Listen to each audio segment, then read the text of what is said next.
মহান মে দিবসে রাজধানীর নয়াপল্টনে বিএনপির কেন্দ্রীয় কার্যালয়ের সামনে চলছে জাতীয়তাবাদী শ্রমিক দলের আয়োজনে শ্রমিক সমাবেশ। সেখানে নেতাকর্মীর ঢল নেমেছে। এই মুহূর্তে সমাবেশে ভার্চুয়ালি বক্তব্য রাখছেন দলের ভারপ্রাপ্ত চেয়ারম্যান তারেক রহমান। সরাসরি যাচ্ছি সেখানে। বিএনপি মনে করে সরকার এবং নির্বাচন উভয়টি প্রয়োজন। অন্তর্বর্তীকালীন সরকারের প্রতি আহ্বান, আপনারা একটু সতর্ক থাকবেন। অন্তর্বর্তীকালীন সরকারের একটি অংশ সংস্কার এবং নির্বাচনকে মুখোমুখি দাঁড় করিয়ে ফ্যাসিবাদ বিরোধী রাজনৈতিক দলগুলোর মধ্যে সুপরিকল্পিতভাবে বিরোধ উস্কে দিতে চায়। গণতান্ত্রিক আমি জনগণের মনে এ ধরনের বিশ্বাস জন্ম দিতে শুরু করেছে। তাদের কাছে আমাদের আহ্বান, স্বল্প মেয়াদী এবং দীর্ঘমেয়াদী সংস্কার প্রস্তাবনা প্রণয়ন করুন। কোনো রাজনৈতিক দলের আপত্তি নেই, তবে পাশাপাশি প্রয়োজনীয় সংস্কার সম্পন্ন করে আইন শৃঙ্খলা বাহিনী, বিচার বিভাগ এবং নির্বাচন কমিশনকে প্রস্তুত করুন। সুনির্দিষ্টভাবে আগামী জাতীয় নির্বাচনের রূপরেখা ঘোষণা করুন। অন্তর্বর্তীকালীন সরকারের কর্মপরিকল্পনার পথনকশা গণতান্ত্রিক আমি জনগণের সামনে সুস্পষ্ট থাকলে জনমনে সন্দেহ সংশয় কেটে যাবে। প্রিয় দেশবাসী, ফ্যাসিবাদ মুক্ত বাংলাদেশে জনগণের ভোটে জনগণের কাছে জবাবদিহিমূলক সরকার প্রতিষ্ঠার জন্যই বিএনপি সহ বাংলাদেশের গণতান্ত্রিক রাজনৈতিক দলগুলো অন্তর্বর্তীকালীন সরকারকে নিঃশর্ত সমর্থন দেওয়া অব্যাহত রেখেছে। তবে গণতান্ত্রিক আমি জনগণ মনে করে অন্তর্বর্তীকালীন সরকারের প্রতি অনির্দিষ্টকালের জন্য সমর্থন অব্যাহত রাখা যৌক্তিক নয়।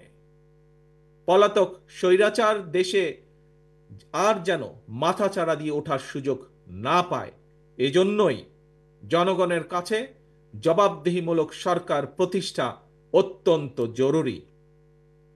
ফ্যাসিস্ট কিংবা স্বৈরাচার হওয়ার মন্ত্র দেশের সংবিধান কিংবা দেশের আইনে লেখা থাকে না, বরং সংবিধান বা আইন না মানার কারণেই ফ্যাসিবাদের জন্ম হয়।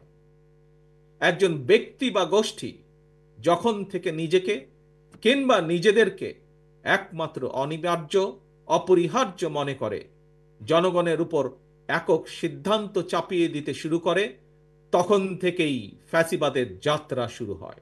এবং এ কারণেই বলতে চাই, কোনো ব্যক্তি অথবা গোষ্ঠীর মনে বিনা ভোটে ক্ষমতা দীর্ঘায়িত করার সুপ্ত বাসনা, পুনের আকাঙ্ক্ষা যেন রাষ্ট্র সরকারকে ফ্যাসিবাদে প্রতি প্রলুব্ধ করতে না পারে, সেজন্যই জনগণের প্রত্যক্ষ ভোটে নির্বাচিত জনপ্রতিনিধি, নির্বাচিত জাতীয় সংসদ এবং জবাবদিহিমূলক সরকার প্রতিষ্ঠা করা দরকার। নিয়মিত গণতান্ত্রিক চর্চার মধ্যে দিয়ে দেশে মানুষের অধিকার সুরক্ষিত হয়ে উঠে রাষ্ট্র রাজনীতিতে গণতন্ত্র প্রাতিষ্ঠানিক ভিত্তি পায়।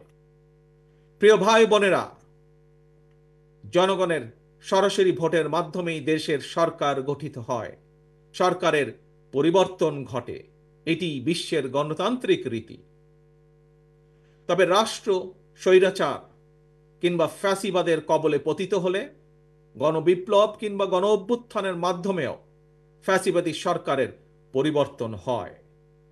তত্ত্বাবধায়ক কিংবা অন্তর্বর্তীকালীন সরকার গঠিত হয়। এ ধরনের বিশেষ পরিস্থিতির সরকার অবৈধ নয়, তবে এ ধরনের বিশেষ পরিস্থিতির সরকার কখনোই জনগণের সরাসরি ভোটে নির্বাচিত সরকারের বিকল্প নয় এবং বিকল্প হতে পারে না। প্রিয় দেশবাসী, এবার আরো একটি গুরুত্বপূর্ণ বিষয়ের দিকে আপনাদের দৃষ্টি আকর্ষণ করতে চাই। আভ্যন্তরীণ যুদ্ধে লিপ্ত মিয়ানমারের রাখাইনে মানবিক সাহায্য পৌঁছানোর জন্য বাংলাদেশকে করিডোর হিসাবে ব্যবহারের অনুমতি দেওয়ার ব্যাপারে অন্তর্বর্তীকালীন সরকার নাকি নীতিগতভাবে সিদ্ধান্ত নিয়েছে।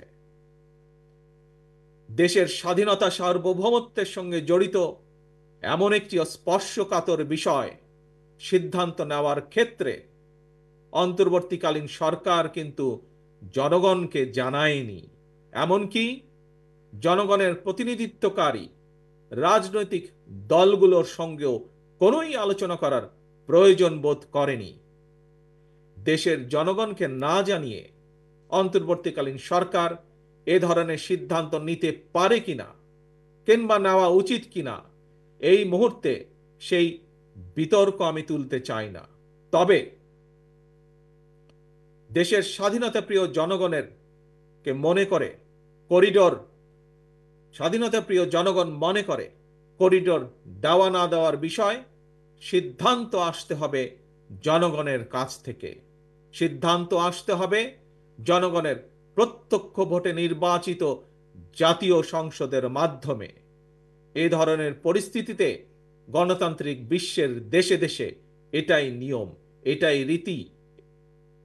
আমাদের বক্তব্য স্পষ্ট, বিদেশিদের স্বার্থ রক্ষার স্বার্থে নয়, অন্তর্বর্তীকালীন সরকারকে সবার আগে দেশের জনগণের স্বার্থ নিশ্চিত করতে হবে।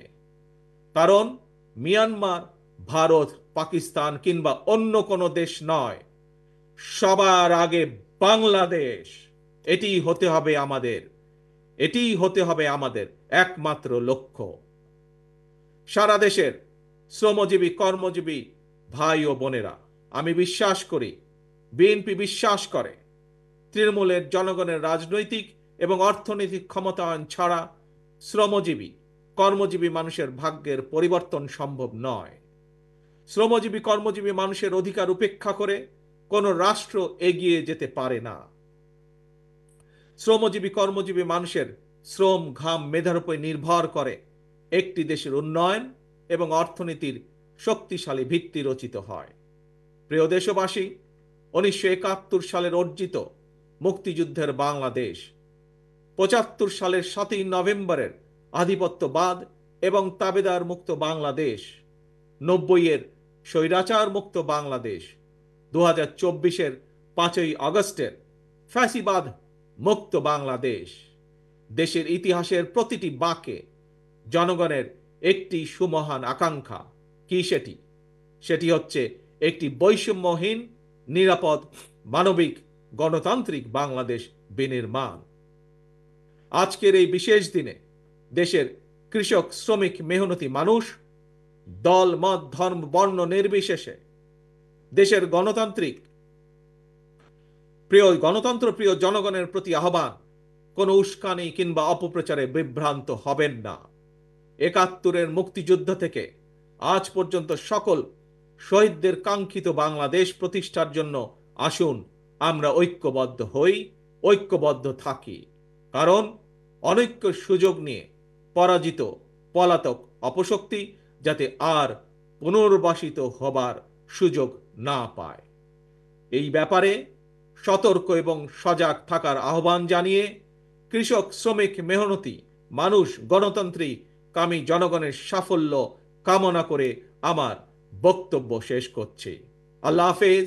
বাংলাদেশ জিন্দাবাদ। বাংলাদেশ জাতীয়তাবাদী দল জিন্দাবাদ।